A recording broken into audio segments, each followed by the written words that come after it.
Evidentemente que o torcedor da Ponte está chateado, ninguém gosta, ninguém quer perder um jogo jogando dentro de casa.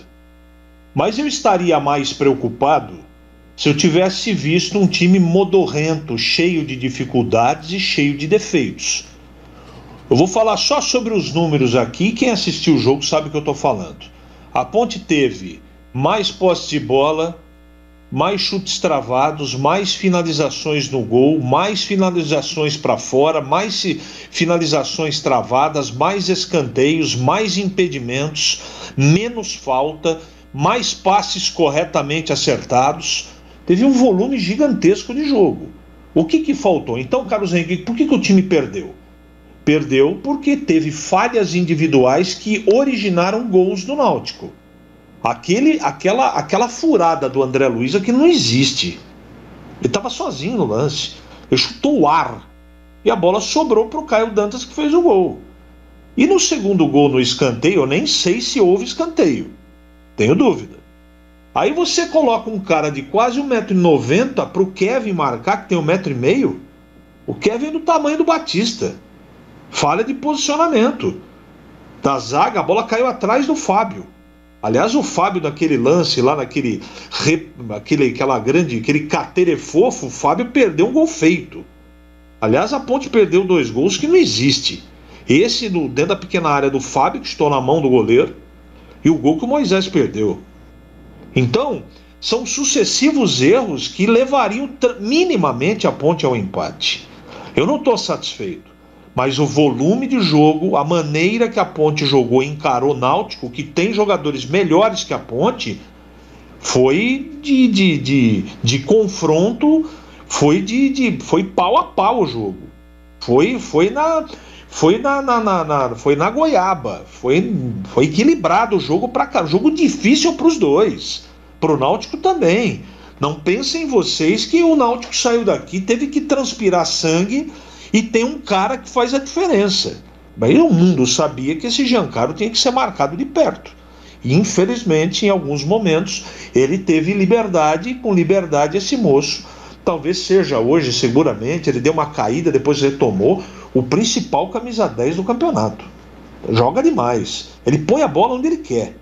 Então, a Ponte perdeu por isso. Porque ela errou em momentos decisivos, teve falhas individuais que não podem acontecer num jogo contra um time do tamanho do Náutico.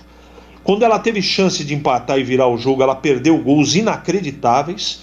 O goleiro do time dele seguramente é uma das peças mais destacadas da partida. A Ponte teve vários jogadores que jogaram bem. Esse Rafael Santos jogou bem, eu gostei do meio campo no primeiro tempo da Ponte. Rodrigão jogou bem, Moisés movimentou, mas infelizmente não estava naqueles dias, não estava inspirado. Ponte fez um bom jogo, o Gilson mexeu aquilo, até a terceira substituição ele fez certinho, mas aí no final ele tentou tudo ou nada, né?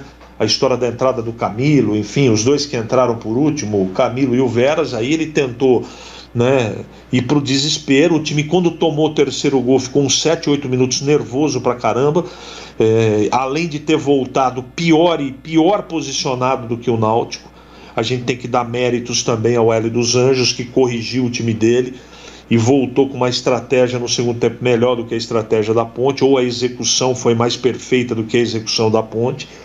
Então não dá para ficar desesperado. É muito preocupante a história da pontuação do time, né? Se o Londrina ganhar o jogo hoje do Operário fora de casa, e aí é um clássico, não dá nem para considerar muito fora de casa, porque toda hora eles estão se enfrentando, aí a coisa fica mais apertada ainda. Agora, se o Operário ganhar, e também precisa ganhar porque precisa sair de lá de baixo, aí a coisa fica um pouco melhor ou menos pior para a Ponte. De qualquer maneira, eu não saio satisfeito, mas eu ainda estou muito seguro do que a Ponte vai sair dessa situação, porque, repito, ela está mostrando vontade, disposição, organização, e hoje ela perdeu para suas deficiências. É um time que tem defeitos, tem limitações técnicas, e numa hora decisiva elas aparecem, infelizmente. O André Luiz é um jogador limitado, todo mundo sabe disso, e aí tem a concentração. O Kevin foi, na parte defensiva, ele titubeou, né? E na hora saiu na cara do gol, Edu, tem que botar a bola dentro dentro da casinha. Você não pode perder os gols que a Ponte perdeu. Enfim, eu lamento muito. A Ponte jogou bem, a Ponte quis, lutou, mas perdeu para um time que reagiu no campeonato e vai começar. Está distante ainda pela pontuação, né? Deixa eu ver quantos pontos o Náutico foi, mas ainda está muito distante, né? O Náutico foi para... o Náutico é o nono, né? Nono. 44 pontos, 44. Tem chance matemática, mas é muito difícil com 44 pontos. De qualquer maneira, o Hélio dos Anjos voltou, acertou a casa, e hoje não dá para falar que não foi merecido, porque o futebol, como diria aquele, né, é um jogo de erros. A Ponte, infelizmente, errou mais que o Náutico, e o Náutico ganhou o jogo, Edu.